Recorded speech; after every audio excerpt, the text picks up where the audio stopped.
তো বন্ধুরা আমরা একটা ছোট্ট ট্রিপ করলাম দীঘা থেকে, দীঘা মন্দারমণি থেকে। তো ছোট্ট ট্রিপ বললেও ভুল হবে, কারণ এটা একদমই মিনি ট্রিপ ছিল। কারণ আমরা একদিনও ছিলাম না, মানে আমরা হঠাৎ করে রাত্রে প্ল্যানিং করলাম যাওয়ার। আর সকালে উঠে ব্যাগ প্যাক করে চলে গেলাম, পরের দিন সকালে আবার প্যাক করে চলে এলাম। তো এই ছিল আমাদের এইটুকু জার্নি। তো এইটুকু জার্নির মধ্যে অনেক মজার ঘটনা ঘটেছে, সেটা আজকে আপনাদের সাথে শেয়ার করছি। আর এখন দীঘায় গেলে কোথায় থাকবেন না থাকবেন সেই বিস্তারিত ডিটেলস এই ভিডিওতে পেয়ে যাবেন। তো যেটা আপনারা দেখতে পাচ্ছেন, আমরা কোলাঘাটের পাশ দিয়ে যাচ্ছি। এটা সম্ভবত রূপনারায়ণ ব্রিজ যেটা আছে ওটা। তো ওর পাশ দিয়ে আমরা এখন যাচ্ছি। আমাদের হঠাৎ করে রাত্রে ঠিক হলো যে চলো কালকে তো ছুটি আছে, দীঘা থেকে করে আসি, কাছে পিঠেও আছে, যাওয়া হয়ে যাবে, চলে আসি। তো সকালে উঠে চটজলদি আমরা ব্যাগ প্যাক করে নিলাম। আমরা ঘর থেকে 7:30টার মধ্যে বেরোনোর প্ল্যান করেছিলাম, কিন্তু সেটা হয়নি। আমাদের বেরোতে বেরোতে 8টা বেজে গেছিলো। তো আমরা তো যাচ্ছি দীঘার উদ্দেশ্যে। এই খবরটা যখন আমি আমার ভাইয়া ভাবিকে জানালাম, তো ওরা কি করলো, ওরা পুনে থেকে কলকাতা আসছিল বাই রোডে। তো ওরা বললো ঠিক আছে, ওরা তাহলে খড়গপুর হয়ে সোজা দীঘা চলে যাবে, কলকাতার দিকে না এসে। তো ওখানে আমরা একসাথে মিট করে আমরা ব্যাক টু কলকাতা করব। তো এই ছিল আমাদের প্ল্যানিং। তো এইটুকু সময়ের মধ্যে ওরাই বা কীভাবে আসে, আমরাই বা কীভাবে যাই, সেই পুরোটাই আপনাদেরকে দেখাবো।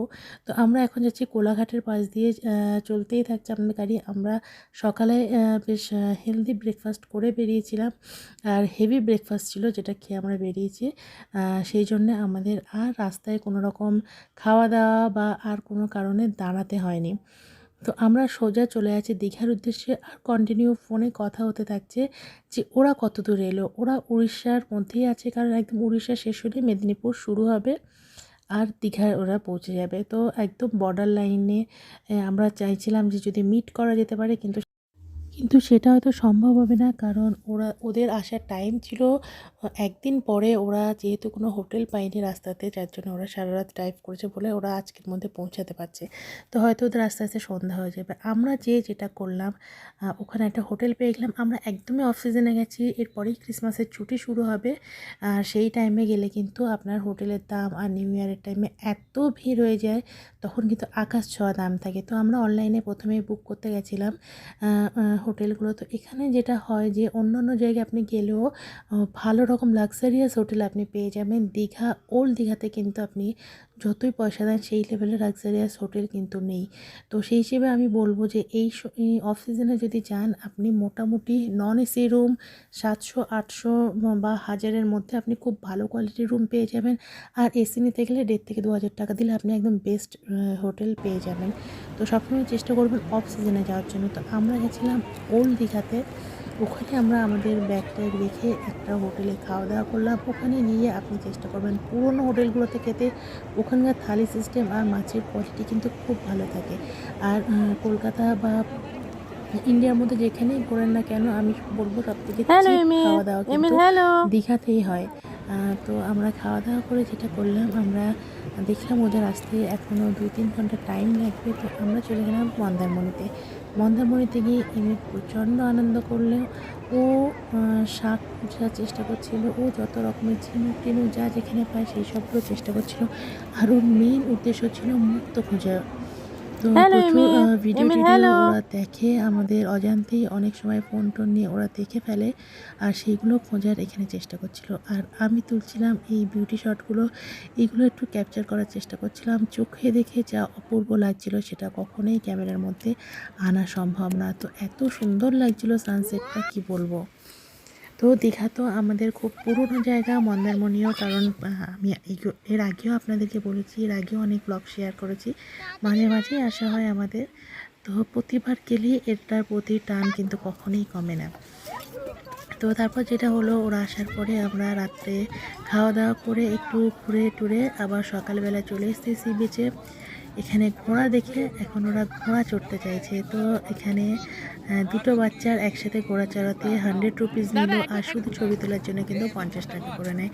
তো দাদা ভীষণ ভালো ছিলেন, আর তার থেকে বড় কথা হলো এতটাই খালি ছিল যে উনি মনের সুখে ওদেরকে ঘুরিয়েই যাচ্ছিলেন। আর আমরা এই বিচের পাশে যে দোকানগুলো আছে সেখান থেকে কিছু টুকটাক শপিং করছিলাম। এখানে যে পার্ল পাওয়া যায়, ঝিনুকের জিনিস পাওয়া যায়, সেই সব জিনিস একটু টুকিটাকি দেখছিলাম আমি আর আমার ভাবি মিলে।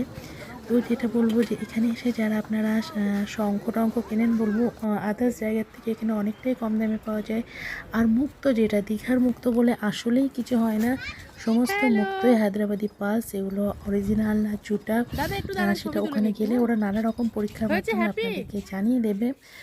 তো আগুন নিয়ে যে টেস্টটা করি ওরা দেখায়, ওইটাতে ভুলেও পা দেবেন না, কারণ ওটা একদম ফেক একটা টেস্ট। তো চেষ্টা করবেন যে মুক্তোর উপরে দাগ করে দিয়ে দেখার, কোনো রকমের মেটালের কিছু দিয়ে, কাঁচি হোক বা অন্য কিছু হোক, এই কোনো মেটাল দিয়ে দাগ করে দিয়ে দেখবেন যে পাল্টায় দাগ পড়ছে কিনা। তো আপনার যদি ওটা পুঁতি হয় তাহলে দাগ পড়বে এবং সেই দাগটা মিলাবে না, আর পার্ল হলে দাগটা মিলিয়ে যাবে। তো আমরা যেটা করলাম, ওখানে টুকিটাকি শপিং করে একটু সমুদ্র ঢেউটেও দেখে আবার আমরা ব্যাক টু প্যাভিলিয়ন ঘরের উদ্দেশ্যে রওনা দিয়ে দিলাম, কারণ কাল থেকে আবার অফিস শুরু। তো এইটুকু ছিল আমাদের ছোট্ট একটা দীঘার ট্রিপ। তো সামনে দাদার গাড়িটা যাচ্ছে, পিছনে আমাদের গাড়ি। আমাদের গাড়ির মধ্যে আমার সাথে আছে আমার ভাইপো আর আমার ছেলে। তো ওরা তিনজন তো পিছনে একদম হুল্লোড় করতে করতে যাচ্ছে, আর সামনে আছে ওরা। তো এইভাবে আমরা এই ছোট্ট একটা ট্রিপ কাটালাম। আর যেটা হয় যে একসাথে ওদের সাথে মিট হয়ে গেল আবার অনেক দিন পরে, এটা একটা এক্সট্রা পাওয়া। তো একদিনের জন্য এই ছুটিকা সফর কিন্তু শুধু দীঘা আর শান্তিনিকেতনেই সম্ভব। আপনাদের যদি জানা থাকে কোনো আশেপাশে এমন কোনো লোকেশান যেটা আমি কলকাতা থেকে একদিনের জন্য যেয়ে আনন্দ উপভোগ করতে পারবো এবং সময়টাও খুব সুন্দর কাটবে, তো আমাকে অবশ্যই আপনারা জানাবেন। ঠিক আছে, তো আজকের মতন এতটুকু থাকলো। Tata, bye bye.